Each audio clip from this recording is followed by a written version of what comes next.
Hey, it's Justin at Seaboard Marine. We're here today to talk about installing our popular S&B filters on Cummins mid-range engines. Now, this is a QSC, which is the larger 5-inch turbo inlet, but this would apply to this 6BT, 6BTA, 6CTA, QSC, whatever, QSB, all the quantum engines, any of the filters that we sell. It's going to be the same installation process and the same issue that we're going to address here. So the issue that I want to address is people call in quite frequently, I might say, and claim that the S&B filter doesn't feel like it is secure on the turbo. Like they put it on, tighten it down, and it's just not solid.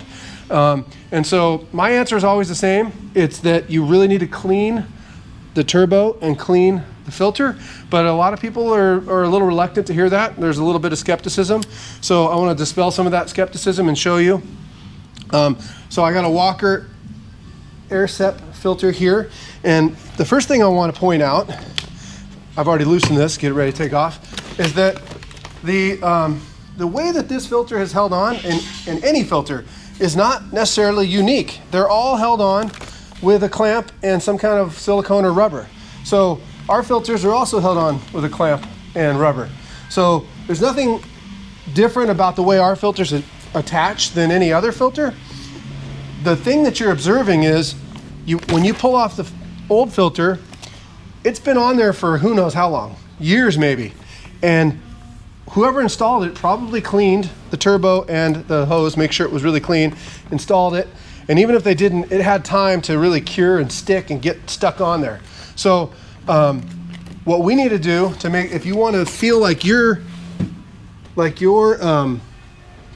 filter is on there really solid, we got to make sure this is really clean. Now first I'm going to show you, this is just a filter out of the box. Let me move this over here a little bit. Filter out of the box and the turbo the way it came. And if I put this on here, and by the way, I don't think you guys are crazy, because we see it ourselves. If you just slap a filter on the turbo, it can be a little bit sometimes. It doesn't take that much, and I can pull it right off. So, and this one was pretty clean. I actually wiped it a little bit, but there must be a little bit of film or a little bit of grime. Now, if I take some brake cleaner or degreaser or whatever you got, but you got to get it really clean and clean this turbo. You got to clean this really well. It's got to be squeaky clean. No hint of grease or grime or anything like that. If you get this really clean, and then I don't suggest spraying on the filter, because you don't want to clean off some of this air filter oil. So spray a good amount on your rag. Wipe down the inside of the filter really good. And you see, you get a lot of stuff comes off. It's kind of chalky and greasy out of the box. And dry it. Now it feels sticky. Now take this. Got to loosen it up because I slid it off while it was still tight.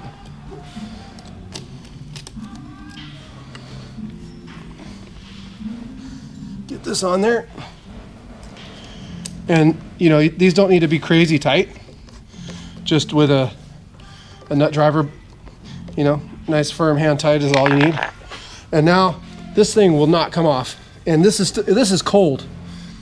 I mean, I'm putting all my body weight on this. I don't know if you can see this. Make sure you put all my body weight, my feet up on the pallet, and it's not budging. I can bounce on it even. So if you install the filter with really clean metal and really clean filter insert, it's not going anywhere.